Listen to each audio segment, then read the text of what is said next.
दरअसल यूपी के जनपद देवरिया में प्राचीन हनुमान मंदिर मनोकामनापूर्ण हनुमान मंदिर के उत्तराधिकारी राजेश नारायण दास ने योगी सरकार में राज्य मंत्री विजय लक्ष्मी गौतम पर जमीन कब्जा करने का आरोप लगाया है। हालांकि राज्य मंत्री विजय लक्ष्मी गौतम की तरफ से इन आरोपों को बेबुनियाद करार दिया जा रहा है, लेकिन मामले की गंभीरता को देखते हुए फिलहाल पुलिस प्रशासन की तरफ से मंदिर परिसर के आसपास भारी पुलिस फोर्स को तैनात कर दिया गया है। इस बीच महत्वपूर्ण घटनाक्रम यह भी घटित हुआ है कि राज्य मंत्री विजय लक्ष्मी गौतम ने मुख्यमंत्री योगी आदित्यनाथ से मुलाकात करके पूरे घटनाक्रम की जानकारी दी है। साथ ही राज्य मंत्री की तरफ से मुख्यमंत्री को यह भी बताया गया है कि ये उनकी छवि को धूमिल करने की साजिश की जा रही है। इसके साथ ही राज्य मंत्री विजय लक्ष्मी गौतम ने जमीनों से जुड़े दस्तावेज भी मुख्यमंत्री को दिखाए हैं। लेकिन फिलहाल इस पूरे घटनाक्रम को लेकर उत्तर प्रदेश में सियासत तेज हो गई है। देवरिया में मनोकामनापूर्ण हनुमान मंदिर के महंत और राज्य मंत्री विजय लक्ष्मी गौतम के बीच जो विवाद है जमीन को लेके, वो काफ़ी पेचीदा हो गया है। कल प्रशासन आई यहाँ पर और जो मंदिर के महंत हैं उनकी शिकायत पर यहाँ नापी हुई और हमारे पीछे देख सकते हैं यही वो गेट है जिसको लेकर कल विवाद शुरू हुआ और इसको प्रशासन के द्वारा सील कर दिया गया। लेकिन प्रशासन जैसे ही सील करके यहाँ खड़ी थी, बताया जा रहा है कि उस समय एसडीएम जो ज्वाइंट मजिस्ट्रेट हैं श्रुति शर्मा, उनकी गाड़ी को रोक दी गई और पुलिस के साथ अभद्रता भी की गई, जिसका वीडियो भी सामने आया है। वहीं महंत के द्वारा ये आरोप लगाया जा रहा है कि जो बैनामा हुआ है उस बैनामे के बाद को इस गेट को लगाया गया है। और वहीं जो मंत्री जी के समर्थक थे उन्होंने ये कहा कि जब नापी हुई तो हमको इसकी कोई नोटिस नहीं दी गई, इसकी कोई सूचना नहीं दी गई और हमारे गेट को सीज कर दिया गया। क्योंकि पूरा मामला प्रशासनिक है, राजस्व का मामला है, राजस्व ही इस विषय को पूरी तरह से जानेगा। कैमरे पे कोई जो है उच्चाधिकारी बोलने को तैयार नहीं है, लेकिन ये वही जगह है जहां कल विवाद शुरू हुआ था। हमारे सामने आप पीछे देख सकते हैं यही वो गेट है जिस गेट को लगाने को लेकर महंत ने कल सुबह धरना दिया और फिर एसडीएम के द्वारा उन्हें आश्वासन मिला कि 5 बजे तक कार्रवाई करेंगे। फिर एसडीएम जो आई और नपी कराने के बाद इस गेट को सील कर दी। फिर विवाद बढ़ता गया और विवाद के बाद शांति व्यवस्था बनाए रखने के लिए यहाँ सुरक्षा व्यवस्था का पुख्ता इंतजाम किया गया है।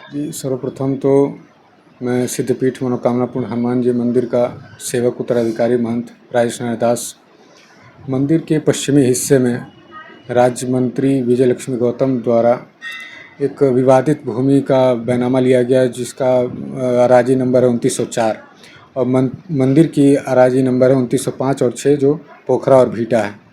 तो 2904 में उन्होंने बैनामा लिया है जिसका खारिज दाखिल भी नहीं हुआ है और उसके आड़ में चूँकि मंदिर की भूमि उससे सटी हुई है और खाली है तो उसके आड़ में उन लोगों ने मंदिर की भूमि पर कब्जा कर लिया।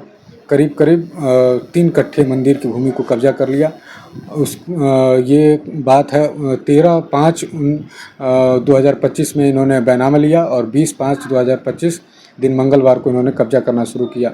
मैंने विरोध किया लेकिन उस समय इनका रसूख और चूँकि मंत्री पद होने के कारण जनपद के सारे आला अधिकारी उनसे मिले हुए थे और फर्जी नापी कर करके हमको दहशत में डाल करके और हमको शांत करा दिया गया। लेकिन निरंतर मैं लगा हुआ था कि हमारे साथ इंसाफ हो और बीते 3 दिनों तीसरे दिन इन्होंने मंदिर के जो दीवार चलाई थी, दीवार के पीछे से इन्होंने रातों रात गेट खोल दिया और गेट मंदिर के ज़मीन में खोल दिया। जबकि इन्होंने जो फर्जी बैनामा लिया है उसमें सीधे तौर पे चौहद्दी में इन्होंने दर्शाया है कि पूरब तरफ पोखरा हनुमान मंदिर 2906 नंबर है। तो जब बैनामे में भी दर्शाई हैं तो किस आधार पर इन्होंने गेट खोल दिया। तो इस मुद्दे को लेकर के मैं पुनः एसडीएम के पास गया, डीएम के पास गया और फिर कोई कार्रवाई नहीं हुई।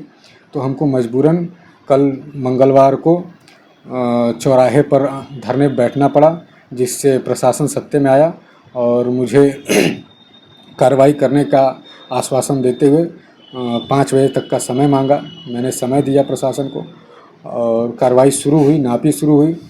नापी मंत्री के बाउंड्री के अंदर तक गई, जिसको देखते हुए एसडीएम द्वारा मंत्री के पूरे निर्माण को सील कर दिया गया, जिससे भड़के मंत्री के लोगों ने, मंत्री के समर्थकों ने महिला एसडीएम के साथ अभद्रता की, उनका घेराव किया, उनके साथ धक्का मुक्की की।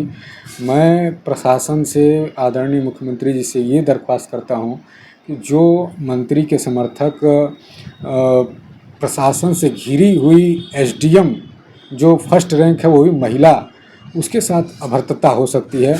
तो हम सब किस खेत की मूली हैं? हमारे पास कौन, हमारे पास ना कोई सुरक्षा है। तो ऐसे मंत्री के लोगों द्वारा, मंत्री के द्वारा मेरी कभी भी हत्या कराई जा सकती है। ये कोई साधारण प्रकरण नहीं है। मैं हाथ जोड़ करके श्री योगी आदित्यनाथ जी महाराज से निवेदन बार बार करूँगा, वो इस मामले को अपने हृदय से संज्ञान में लेते हुए कठोरतम कार्रवाई करें और मंत्री को पदमुक्त करें, मंदिर के साथ न्याय करें। देवरिया से अनिल पांडे के साथ अशोक तिवारी, लखनऊ, न्यूज़ 24।